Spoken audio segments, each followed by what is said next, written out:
നമസ്കാരം, ഞാൻ സീമ ബിനു. ഇന്ന് അശ്വതി നക്ഷത്രത്തിൽ ജനിച്ച സ്ത്രീകൾക്ക് ഏതൊക്കെ നക്ഷത്രങ്ങൾ വിവാഹത്തിന് അനുയോജ്യമാണ് എന്നതിനെക്കുറിച്ച് നോക്കാം.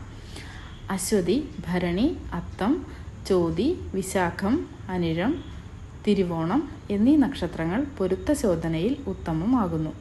ഒഴികെയുള്ള കാർത്തിക, രോഹിണി, മകയിരം, തിരുവാതിര, പുണർത്തം, പൂയം, ആയില്യം, മകം, പൂരം, ഉത്രം, ചിത്തിര, തൃക്കേട്ട, മൂലം, പൂരാടം, ഉത്രാടം, അവിട്ടം, ചതയം, പൂരുരുട്ടാതി, ഉത്രട്ടാതി, രേവതി എന്നീ നക്ഷത്രങ്ങൾ സ്വീകരിക്കുന്നത് ഉത്തമമായിരിക്കുന്നതല്ല. നക്ഷത്ര പൊരുത്തശോധനയും പാപസാമ്യ വിചിന്തനവും കൂടി ചിന്തിച്ച് വിവാഹം നടത്തുന്നതാണ് കൂടുതൽ ഉചിതം.